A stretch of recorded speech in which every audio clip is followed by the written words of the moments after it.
Last week, we looked at the post-Grenfell Tower issue of cladding and a block of privately owned flats in Bromley, where the residents were being asked to pay £70,000 for the cost of removing dangerous material. The story speaks to the confusion over who is responsible for decladding these buildings: the owners, the government, the councils, or the residents.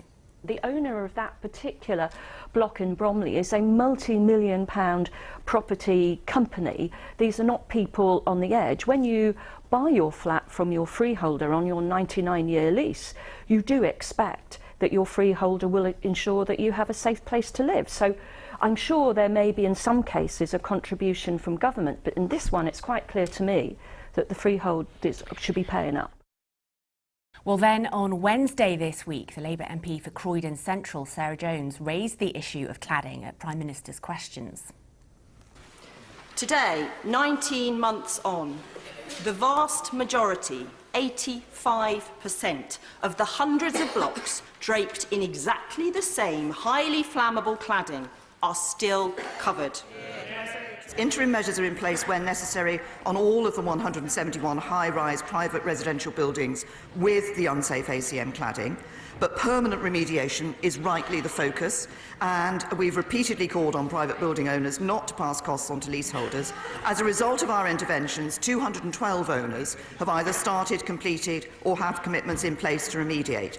There are 56 owners that are refusing to remediate. We're maintaining pressure on this, but we rule nothing out. OK, Rushanra, I know this is something that you have been involved in your own constituency, isn't it? Yes, we have 41 privately owned blocks and a number of social housing blocks. Now, there is a response from the government on the social housing side, but the funding isn't adequate.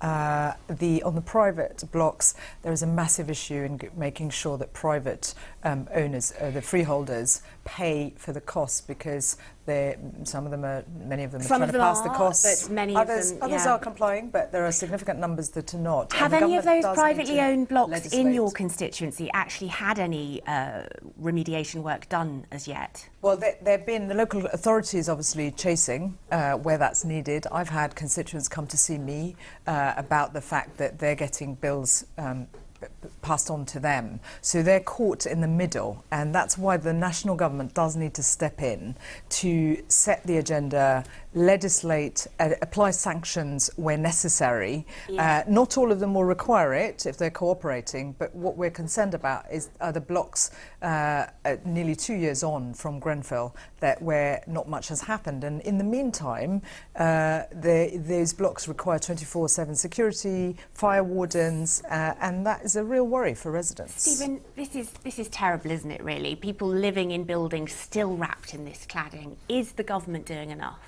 Well, as Rushanra rightly said, the government, and on the social housing, whether it be council or housing association action, money has been put in, something like 400 million, to make sure that's working. Where Rushanra is rightly identifying is that there are some, not a huge number, but a significant number, as the Prime Minister said, 56, we've identified out of over 400 tower blocks that have this cladding, which are in privately owned, in private ownership, where we need to do more. And it is a mixture, as the Prime Minister has said, and my friend, the Housing Minister, Clip Morthouse, I know, is working to put pressure on these people, working with local councils to put pressure on people. And do you think it may need legislation? Well, I think what the point he has said is there is legislation there, potentially, that could be used and applicable, and he's working with councils and reminding landlords of their obligations, what we want to do. And as the Prime Minister rightly said, the freeholder should not be passing on the costs to leaseholders.